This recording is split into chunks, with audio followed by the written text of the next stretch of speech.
pressure-wise, you guys were able to produce a good bit against Alabama. Why do you think on Friday night it wasn't similar for you guys up front? Yeah, I think the biggest thing, going back and looking at the film, is a lot of times, you know, they're in rhythm, getting the ball out. You know what I mean? They're five out there. They're adding guys into the box, creating long edges, things like that. So, you know, you just gotta continue to try to mix it up and figure out a mismatch in there that you want to go. You know, we started bringing the DBs off the edge when we saw that, and it hit home a couple times, and then, you know, a couple other times we just missed them. So that was a good group. You know, they were very coordinated in what they did. They hadn't given up a sack all year, and you know, we got a couple, should have had a couple more, but just need to put the guys in a better position to be able to get back there. Ira?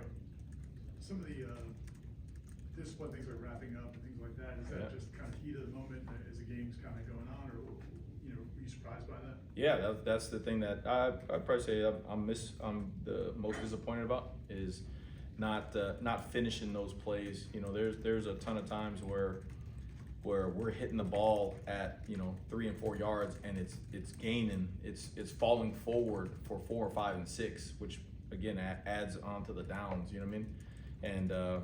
And so that part I think is probably the most disappointing part, and that goes back to, you know, maybe didn't emphasize it enough in the week, didn't put them in those positions enough. You know what I mean? The finish part. I mean, there's so many plays where you talk about finish, right? I mean, there's, I don't know how many tackles that turn what could be a 3rd and 7 or 8 to a 3rd and 3 or 4. You know what I mean? That's a big difference right there. You know what I mean? You talk about the interception from Jerry.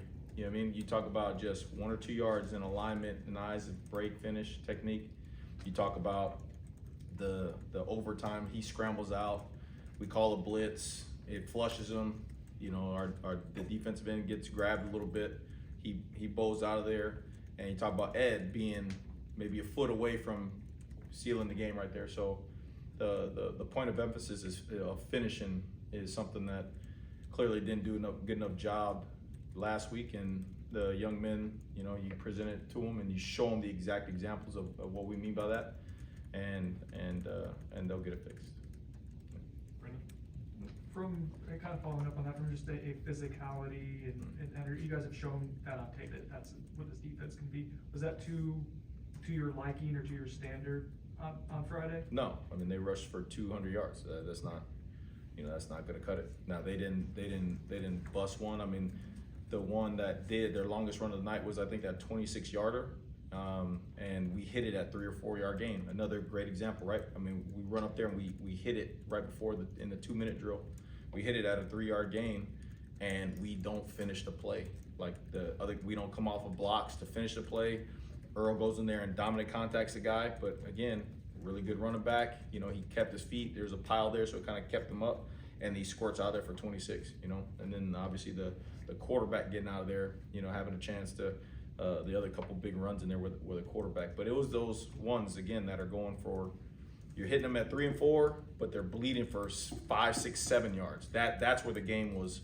That's where the game was turned. You know, and then looking back at it, the second downs. I mean, we start coming after them and creating a lot of. We had them in second and long a ton, but they were converting on easy little throws, like, you know, not letting us pass rush them. You know, they were running quick game, throwing a 5 yard ball that was going for 11. You know, things like that. So just way too many little errors. Again, got to go back through and just adjust during the week. Make sure that we get that shirt up, because we're going to see that again. I know he's on the other side of the ball, but Tommy said that he thinks maybe the team needed kind of a wake-up call with that loss. One, did you kind of feel the same way after that game? And two, how have you seen these guys in about 48 hours respond to that? Yeah, I mean, adversity is good, right? I mean, it's gonna reveal those kind of things, and you know, you always take something away to build upon the next week. That place was rocking. I mean, like I stood up here last week and said, hey, they're the number 5 offense in the country for a reason now. Like, you look at their roster, especially on offense, and Coach pointed it out, they were all graduates or they're all seniors. So you got an old veteran team, you got a veteran quarterback back there, you got really good staff, and they were humming, they were confident, right? The men were one play away.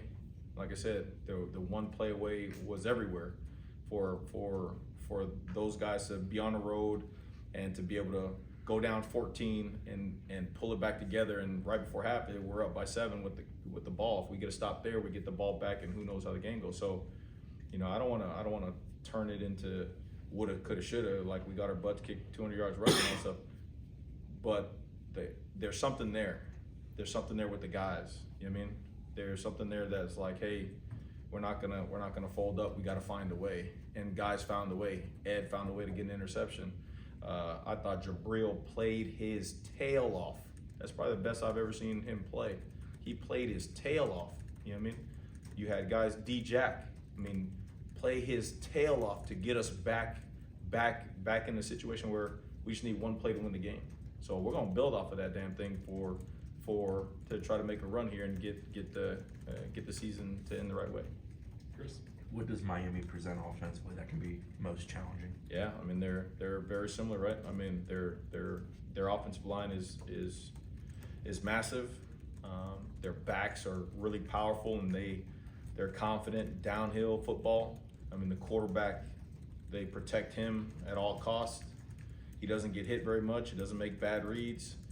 And then their receiving core, I think they're starting to settle in with what they do, and they're gaining confidence, and one-handed catches, and the freshman over there, number 10, is running around, and he's embracing his role. So they're just a confident football team that is big, physical, downhill at you. So it'll be a great challenge in one of football's best rivalries. Right. On the drive after, I think it was 11 rushes that they had. Yeah. It was a 12. Yeah. I think right out of halftime. Right, and right after Yeah. was that like the physical contact stuff to why they were able to run the ball? Was that not setting the line of scrimmage the way you guys were? Yeah. I guess what was the common theme? In Yeah, that drive? it was the little things like misalignments, misassignments. Guys just lining in the wrong gap. Some of the run fits that way. Again, some of the runs on that, especially on that drive. Again, you talk about just kind of bleeding instead of being 2, 3, 4 yard gains. They're 5, 6, 7 yard gains, getting into seconds and shorts and stuff like that, third and shorts, and then they're converting. You know what I mean? So it's, again, you got to come back. You got to give them credit, number one, but number two, it comes back to me putting the guys in a position to understand what they're going to get, and then put them in that situation all throughout the week, so that way when this shows up, they know how to respond. They know how to get it done. I didn't do a good enough job of that. Coach, when we see the defense going against the mobile quarterbacks, but now going against Carson Beck, who's more of a pure passer, like how do you game plan that, or especially within the back end of defense when you're preparing for a pocket passer? Yeah, that's more. Yeah, now he can get out if he wants to. They protect him. You know what I mean? So he doesn't really have to get out. He can get out when he wants to. But again, that's more indicative of the timing on offense, right? They're not going to let you hit them. The receivers are getting open. They're protecting them. Receivers are running the routes. They're getting open. They know where they want to go with the ball. They're very precise in what they do. So again, this is like a cerebral thing back there with him. Like he's a really, really good quarterback, man. Like he'll look you off. He'll be looking to the left and understand that, hey, there's his guy's one-on-one, and he'll throw a backside dig off the hitch. He's one of the top quarterbacks in college football. You know what I mean? So it's going to be a challenge, right? Pre-snap, post-snap shells and different coverages, and we got to hit them. We got to try to get back there some kind of way. Ira? A lot of times when we're watching, we don't know the play calls, we don't know what's drawn up. But if you see an end crash and the run spill out, like people assume it's the end's fault. Like how often is that the case, or how often is it not the case necessarily? It's usually if it's coordinated like that, the end crashes, then there's somebody supposed to be out there. Like I think there was a play where the end crashed and the guy looped, but the tackle blocked him and the quarterback ran out there. Well, we were misaligned, so the guy who blocked the end, there's a guy assigned to him, so he's should be standing right where the quarterback is running. You know what I mean? So you have a guy to account for him if that guy blocks.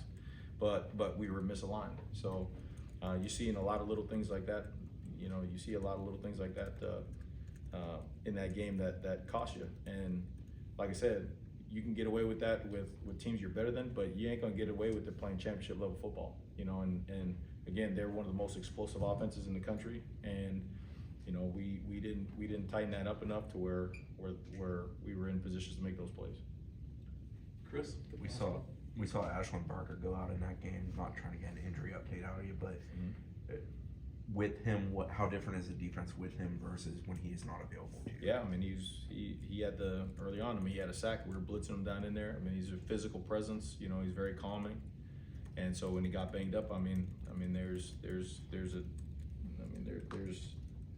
a little bit of a drop off, but you know, that's why you guys prepare, right? And that's why you prepare the next man up. And part of that too, you know, you look at the rep count, and guys probably played the most snaps that they've played in a long time.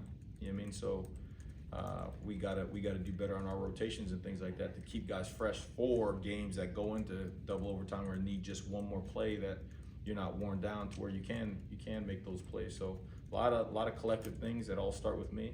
And you know, when the young men play well and the process works, it is 100% credit to them. And when you see the little confusions or the misalignments or things like that, I did not do those things to get them right. So that starts with me.